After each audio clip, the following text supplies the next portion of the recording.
Assalamualaikum warahmatullahi wabarakatuh. Di video kali ini saya akan melanjutkan pertanyaan-pertanyaan mahasiswa yang sudah dilemparkan di channel YouTube saya, Belajar Kreatif. Jadi temanya masih sama tentang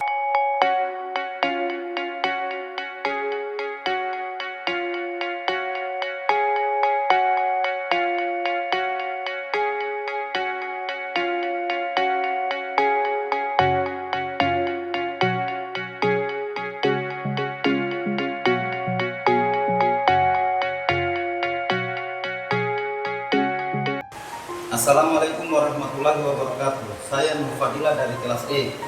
Ingin mengajukan pertanyaan-pertanyaan saya, yaitu satu, yang termasuk dalam jenis sholat sunnah apa-apa saja. Dua, apabila seseorang menunaikan ibadah sholat tapi dalam gerakan sholatnya masih tidak sesuai dengan ajaran Nabi, tetapi orang tersebut sadar, apakah sholatnya dikatakan sah atau tidak? Pertanyaan pertama, banyak ya macam-macam sholat sunnah. Ada sholat tahajud itu dilakukan pada malam hari.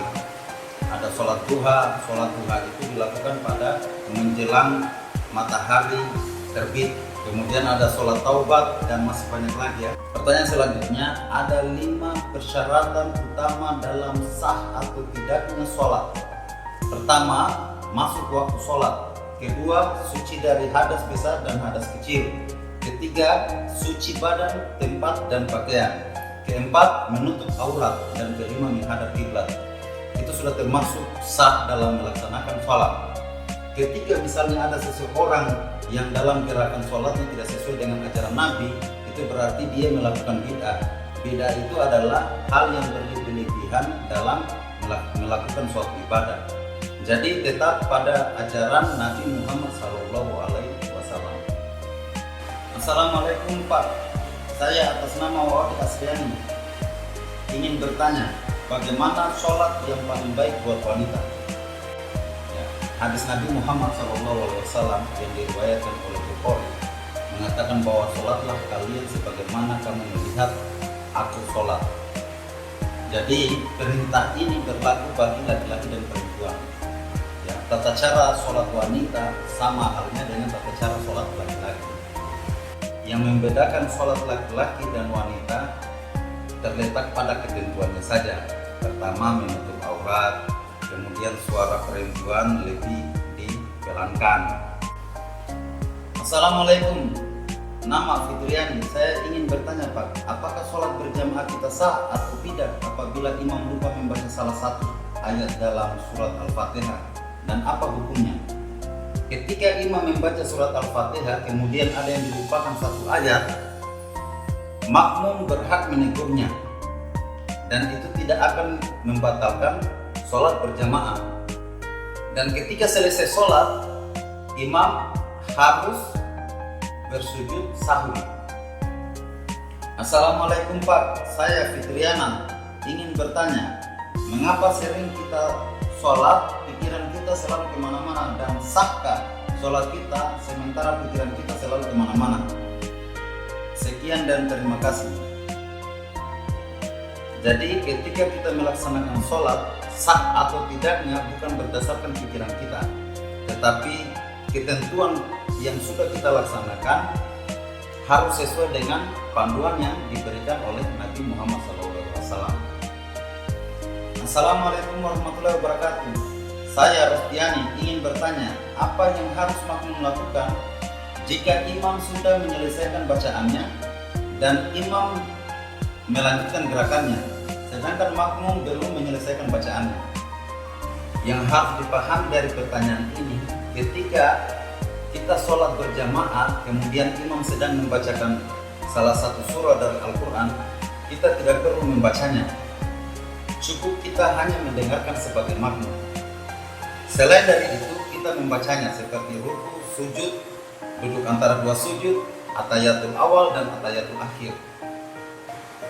Dan ketika kita membaca ruku, sujud, atayatul awal dan atayatul akhir, insya Allah kita akan seirama dengan pergerakan imam. Assalamualaikum warahmatullahi wabarakatuh. Saya atas nama Makfirah Jamin ingin bertanya langsung saja. Setiap sholat jamaah di masjid, imam selalu berkata, luruskan saf dan rapatkan. Nah, pertanyaan saya, jika saf akhwat dan ikhwan sudah lurus dan rapat, tetapi ada beberapa saf yang tidak rapat, apakah sholat kita masih dikatakan sah atau tidak? Atau saf itu sendiri yang menanggung akibat perbuatannya? Jelaskan. Jadi, ketika misalnya sudah disampaikan luruskan saf dan rapatkan, hal ini apabila misalnya jamaah tidak meluruskan saf, bagaimana? Saya sudah jelaskan sebelumnya ya, bahwa sah tidaknya sholat itu dari 5 ketentuan tadi. Jadi ketika misalnya ada saf yang belum rapat dan lurus, seharusnya dirapatkan. Assalamualaikum warahmatullahi wabarakatuh. Saya Safilda ingin bertanya, apa pengertian gerakan lahiriah dan gerakan batiniah, serta apa yang membedakan di antara kedua gerakan tersebut?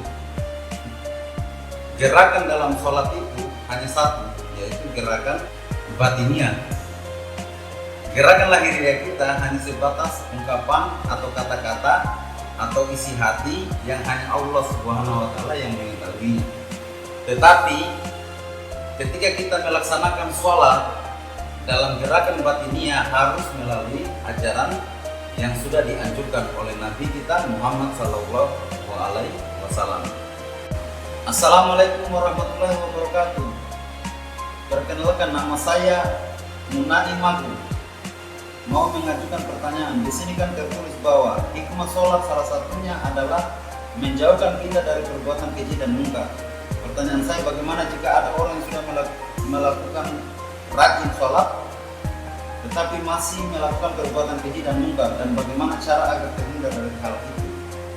Intinya bahwa ketika kita sudah melaksanakan sholat, kita sudah 5 waktu mengerjakan sholat, insya Allah fondasi yang kita sudah tanamkan jangan dirusakkan dengan perbuatan keji dan munkar.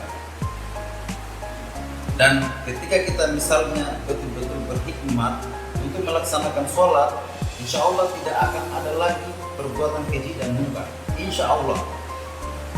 Assalamualaikum warahmatullahi wabarakatuh. Saya atas nama Nesti. Mau bertanya Pak, pertanyaan saya di sini yaitu mengenai jenis sholat. Di sini sudah Bapak jelaskan bahwa jenis sholat mempunyai 2 jenis, yaitu sholat wajib dan sholat sunnah. Mohon dijelaskan, dan apa manfaat Pak dari sholat wajib dan sunnah? Itu saja pertanyaan saya, kurang lebih mohon dimaafkan. Ya, seperti video saya sebelumnya ya, penjelasan ini. Yang jelas sholat wajib itu ada 5: sholat subuh, sholat zuhur, sholat asar, sholat maghrib, dan sholat isya. Sedangkan sholat sunnah itu ada banyak macam, ada banyak jenis. Pertanyaan ini memang sebelumnya saya sudah menjawabnya. Assalamualaikum warahmatullahi wabarakatuh. Mohon maaf sebelumnya, saya Nur Juwita ingin mengajukan pertanyaan, yaitu tolong dipaparkan lebih jelas mengenai hikmah sholat. Poin kedua yaitu membentuk pribadi akhlak yang tangguh dan teguh. Dan poin kelima yaitu menyadari nilai kehambaan makhluk. Sekian pertanyaan saya Pak, terima kasih. Poin kedua yaitu membentuk pribadi akhlak. Jelas ya, bahwa ketika kita melaksanakan sholat, secara otomatis akhlak kita juga akan terbawa. Kecuali orang yang betul-betul tidak melaksanakan dengan sungguh-sungguh pada saat beribadah.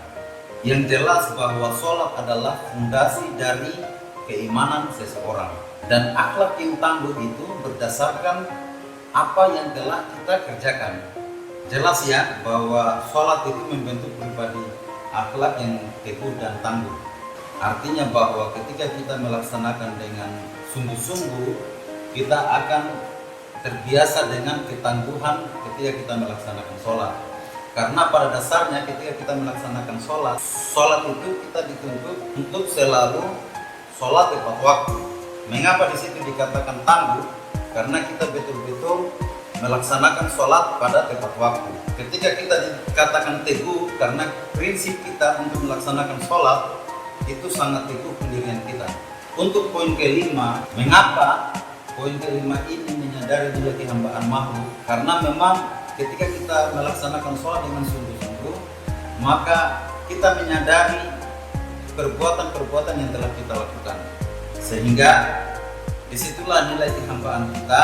Kita ini hanya sebatas manusia yang tidak ada apa-apanya dengan kekuasaan Allah Subhanahu wa Ta'ala.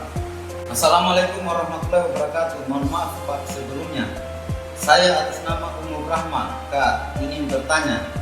Dalam melaksanakan sholat kita dituntut untuk khusyuk, fokus, dan gerakan yang kita lakukan pada saat sholat harus sesuai dengan ajaran Nabi. Pertanyaan saya, jelaskan apabila seseorang tidak khusyuk melaksanakan sholat dan masih memikirkan urusan duniawi, apakah sholatnya itu sah atau tidak?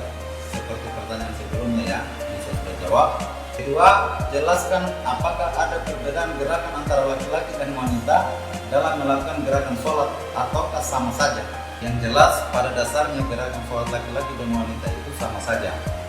Yang membedakan itu adalah syaratnya. Kalau perempuan itu harus menutup aurat, kemudian membelokkan suara, dan ketentuan-ketentuan lain. Assalamualaikum warahmatullahi wabarakatuh. Saya atas nama Devi Indriani ingin bertanya. Langsung saja pertanyaan dari saya, bagaimana jika kita sudah mendengar suara panggilan Allah di masjid azan, tetapi pada saat azan kita belum pergi ke masjid, hanya mendengarkan saja. Nah, di saat sudah iqamah lalu kita terburu-buru untuk ke masjid. Nah, pertanyaannya, apakah pahala dari sholat kita berkurang akibat mengundur-mundur waktu? Sekian dan terima kasih. Wallahu a'lam. Apakah misalnya orang itu mendapat pahala atau tidaknya, hanya Allah saja yang tahu.